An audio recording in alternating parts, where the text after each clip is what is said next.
Welcome into Combat Center, UFC 276, live on pay-per-view Saturday, July 2nd. It is an absolute stacked fight card headlined by the middleweight title fight. Israel Adesanya, last stylebender, is back, taking on Jared Cannonier.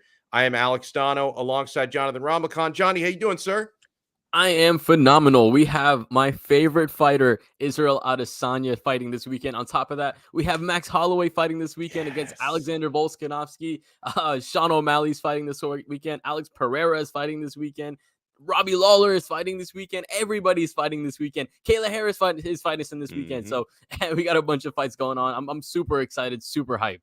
Yeah, we're down to Frank Zaffrey tonight. He's going to join us for the post fight on Sunday. So Frank will be back this weekend. And now a crazy thing, Jonathan, as I look at, and this is not a dedicated betting preview, but I did want to bring this up because depending on which sports book you use, I don't think, at least not that I can remember, seeing one fight where the odds are so different depending on which sports book you're looking at. So, if you're out there and you're thinking you want to put a few dollars on Jared Cannonier to pull the upset, you're much better off doing that at betonline.ag. If you're thinking the champ Israel Adesanya is going to win, you're much better off placing that bet at betus.com, because if you place that at betonline.ag, it's minus 500 odds on Adesanya.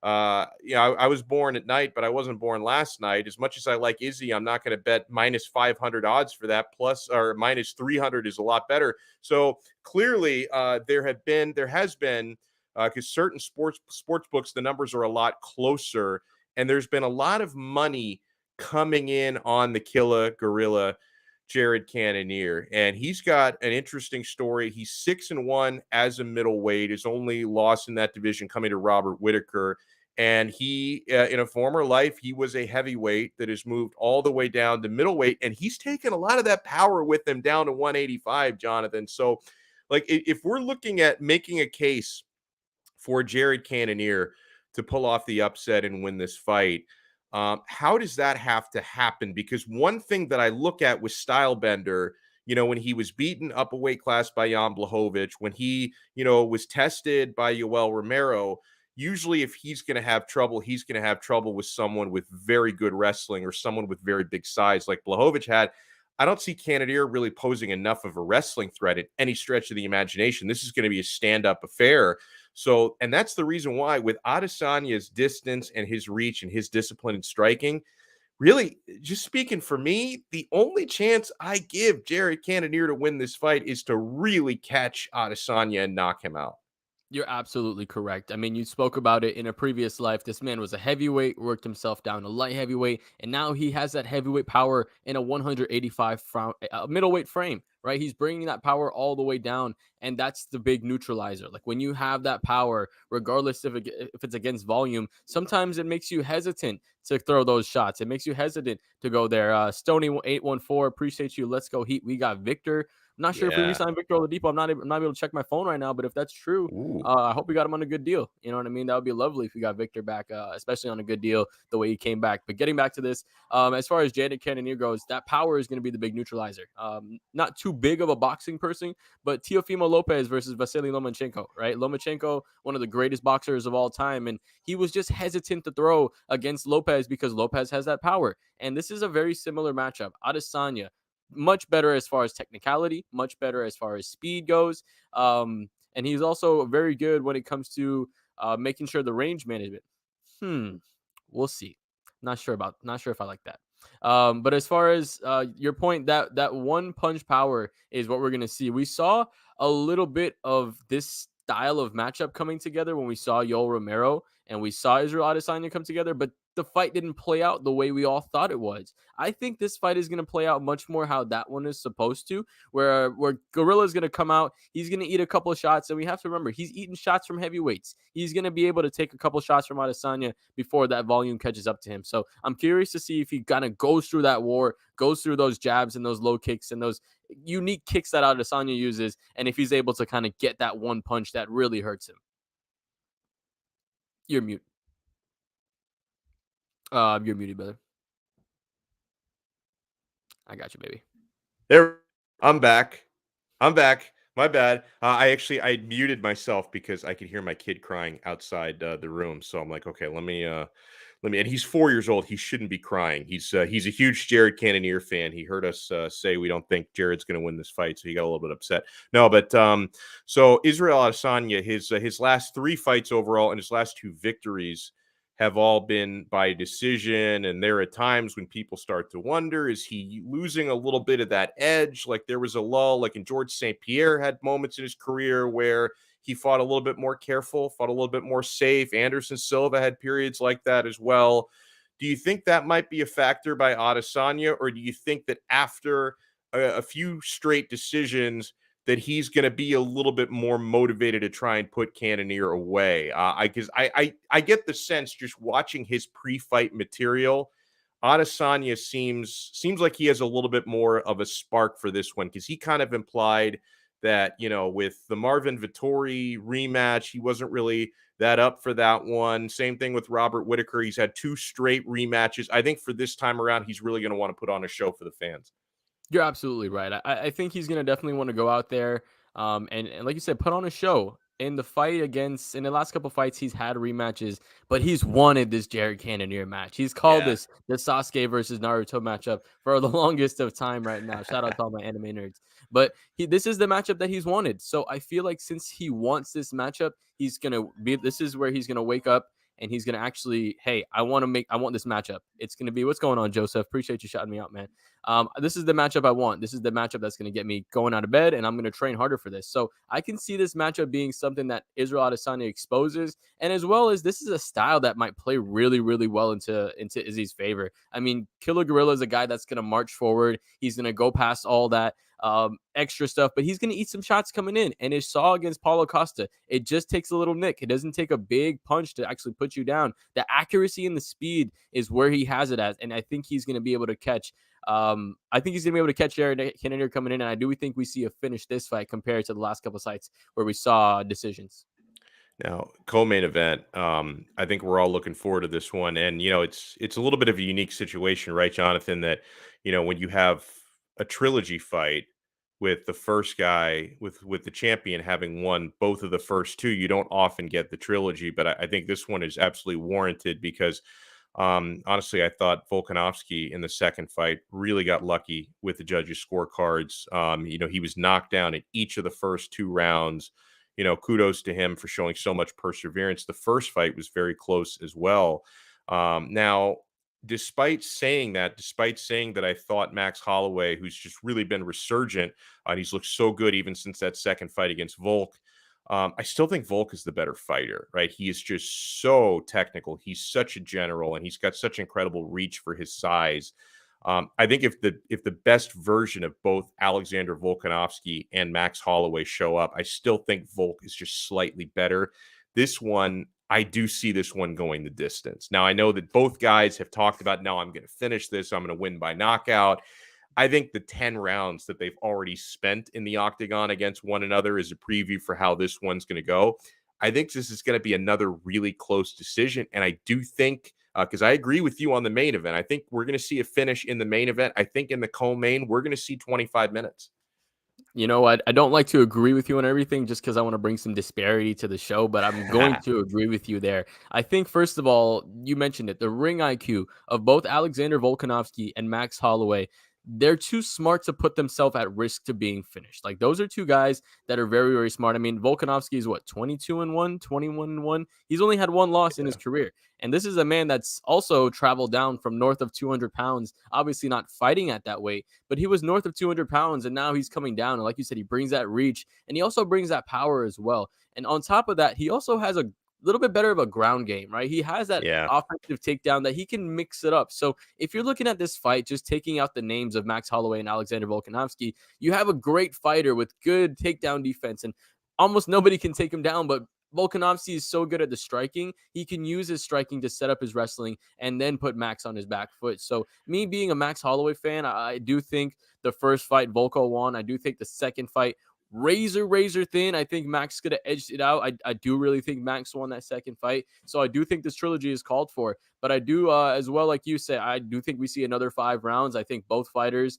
kind of, we have a chess match. This is going to be the biggest chess match of the night when we see both guys just be, very technical, use their IQ very well, make adjustments in between rounds. I can just see this fight going back and forth, and it could be very well be 2-2 going into that fifth. And the winner of that fifth round, or the winner of the 15th round, will be the Yeah. winner of the so-called trilogy, if you want to call it that. Now, I'm not forgetting about Jose Aldo either, but I look at Max Holloway and Alexander Volkanovski. Both guys, I think, will be able to make a case in the near future. Either guy, maybe depending on who wins this fight, could make the case for being the featherweight GOAT. Do you think whoever wins this fight, Jonathan, will be able to say, I am the greatest featherweight of all time? You know what? This is such a hard question because when you look at the reign that Aldo had, nobody was able to touch him when he was at the top of his prime.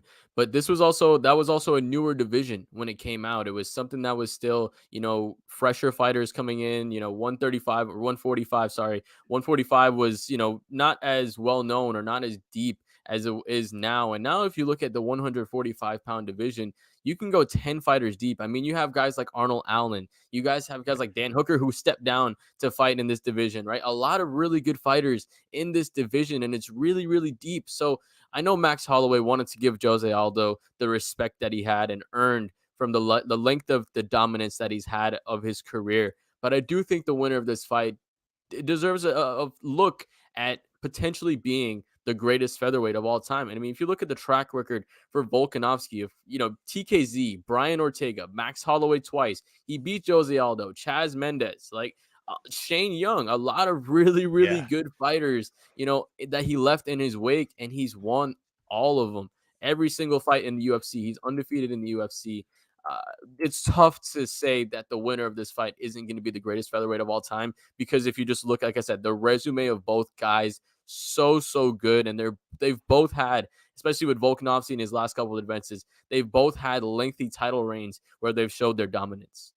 Yeah, man, I feel like especially if Volko wins, because that he would be 3-0 against Holloway. Hmm. If Volko wins, I think for sure I'm gonna cut and like listen, I don't even want to sound disrespectful to Jose Aldo because I came up watching him WEC, Blue Cage, into the UFC. I have so much respect for what he accomplished, during the peak of his powers as the 145 champion. But I just think Volko and even Holloway as well, just different dimensions. And Volko, especially, because if he gets this win, he's 3-0 against Max Holloway. I mean, just how ridiculous is that? And okay, if Holloway wins, he'll be 1-2 against Volko. And some people would say, well, he should have won that second fight. So it's like being 2-1. But I don't know, just by the resume, I think if Volko wins this fight, I'm going to say greatest featherweight of all time. If Holloway wins this fight, I'm not quite as convinced he's the greatest, but definitely in that conversation. Let's take a look at the remaining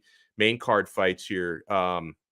You mentioned Ruthless Robbie Lawler still going at a high level. He's actually a slight favorite against Brian Barberena. Bro, Sean Strickland, Alex Pereira.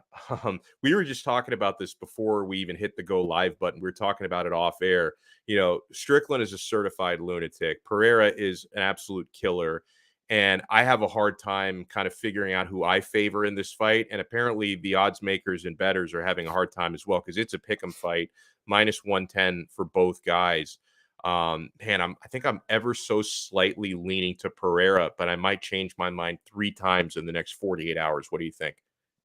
If I had to lean one way, I think I would lean Sean Strickland, just because he has the ability to take you down, right? That's The true. other fighters More ways that to Alex win. Pereira has fought, sure, they've had a wrestling game, but I don't think the wrestling is as strong as Sean Strickland.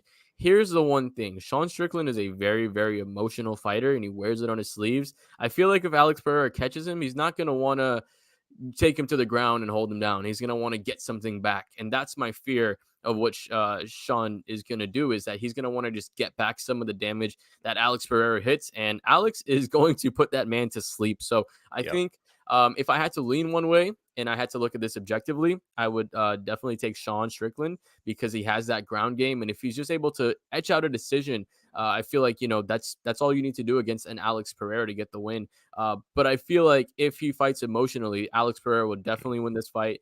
And yeah, it's going to set up the middleweight. This is potentially the number one contender fight because Adesanya said he wants to expose Alex Pereira. I'm excited to see if that happens or not. Now the curtain jerker for the main card. This is Sean O'Malley is one of the most popular up and coming fighters in the UFC. Like this is someone who's still like working his way through the ranks. He's the 13th ranked in his division, so he's not big time yet, but he's so fun to watch. He's so entertaining. He's got a popular podcast that he hosts, and like he and his brother host this podcast. Every time I try to watch it, I'm like, I'm not nearly high enough to watch this. Like it's so like it's like an acid trip, this pod that they do, he and his bro. But it's not too often you're going to see the 13th ranked guy in the division, a minus 295 favorite against the number 9 guy in the division, Pedro Munoz, at plus 245.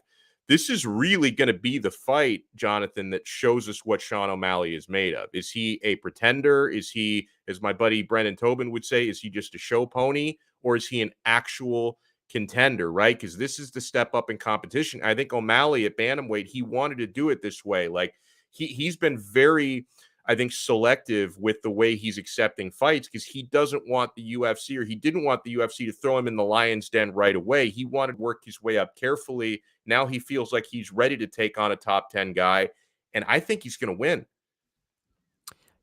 I'm having a tough time agreeing with you on that one. I really do think Joseph Rodriguez putting up the O regardless of the Tito Vera win there.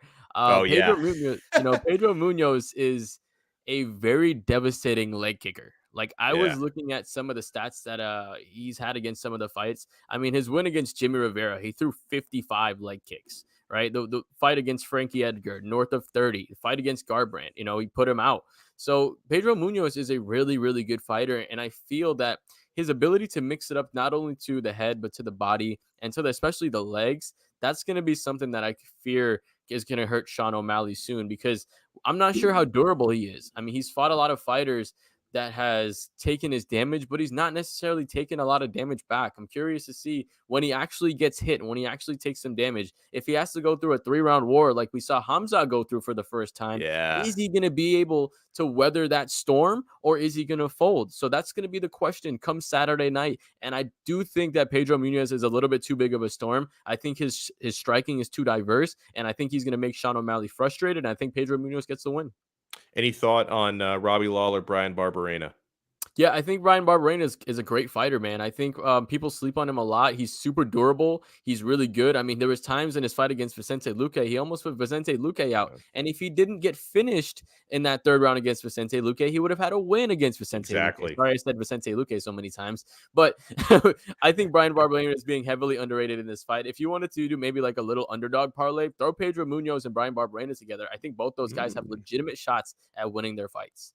I like that a lot. So the last thing, usually we always ask ourselves this question before a pay-per-view because pay-per-views are very expensive these days. I know inflation and all that. It's like buying a UFC pay-per-view. It's about the same as buying a tank of gas these days. Heading into these, we often ask, is it worth the $75? And we're honest about it, right? Because there are certain pay-per-views where you say, you may want to be selective on this one. This one's a home run, Jonathan. I mean, I don't think there's any question when you've got 2 title fights at the top. The co-main event specifically, I think is going to be epic because for me, for the main event, unless Jared Cannonier just proves us wrong, I think the main event is more about Adesanya showcasing himself, whereas the co-main event, I think it's going to be epic as the first 2 fights were and very, very close. The undercard, the main card undercard is absolutely stacked. So this one to me is a no-brainer for anyone out there who is like selective. Maybe I'll order 3-4 pay-per-views a year. This is one of the ones you order. Yeah, this is one of the best ones. I mean, even on the prelims, you got Jim Miller, Yeah. Donald Cerrone, Ian the Future Gary. I think that's his nickname, Ian Gary. Mm-hmm. He's the next guy rising out of Ireland over there. So maybe you want to take a look at him. Uriah Hall is the third fight on the night. Uriah Hall. Wow. You also got Jalen Turner, the Tarantula. He's a great fighter as well. I mean, this card is just stacked up from top to bottom. I think the prelims and the early prelims are going to do a very good job getting us prepared for the main card, and I think the main card is really going to live up to expectations. There's a lot of times where we see cards and it has a lot of big names and it doesn't live up to expectations. I think Sean O'Malley versus Pedro Munoz is a phenomenal matchup. Yeah. I think Brian Barberena and Robbie Lawler, those are two guys that are just go, God, go, go it's gonna be a all the war. time. You know, the the matchup that's third after that, Deshaun Strickland versus Alex Pereira. That's a number one contender fight. And we can see a finish in that fight, or we can see a huge upset in that fight. We can see if Alex Pereira is legitimately made for MMA or if he's just a kickboxer that's translating over. And to your point, Dono, we have the epic trilogy of Max Holloway and Alexander Volkanovski. Ladies and gentlemen, we could be very well seeing the two greatest featherweights of all time fighting in one night. Like, this could be a legitimate possibility. That's going to be an exciting fight. And the main event, I know you think it's formality. I do think Jared Cannonier, that power is going to be something that to watch. But I do think Adesanya comes out. I think he puts on a show. Like I said, he's my favorite fighter, so I have as much anxiety as he does on fight week. I'm just so nervous. That's for you watching Israel Adesanya is like me watching a Diaz brother fight. I get a lot of Exactly. anxiety, man. Make sure you guys hit the thumbs up on this video. Make sure to like and make sure to subscribe. We're simulcasting this on 2 channels. So if you're watching us on 5 Reasons Sports YouTube and you're interested in combat sports content, please subscribe to Combat Center. That is our dedicated combat channel, and it's a lot of extra material. Not only these shows, which feature me, Jonathan, and our pal Frank Zaffrey, but Jonathan also posts a lot of extra content on there, a lot of fight interviews. He travels to most of the PFL events, so make sure you check everything out. So make sure. And are they just trolling us here now on He the has to be chat? trolling it. I would have gotten a text by now. There's no way. I mean, I did do Dono Daily a couple of hours ago. I was talking because I did my Dono Daily stream was like almost not quite, but almost immediately after the news about KD requesting a trade came out. So we were talking about the Heat possibility. But I think Jason, I appreciate you, man, but I feel like you're just playing with our emotions and Playing with my trolling us right feelings, now. man. Don't do that. Come on, Don't man. play with me. So we're gonna talk to you guys Sunday to recap what should be an epic UFC 276. So we will see you then on another episode of Combat Center simulcasting on the 5 Reasons Sports.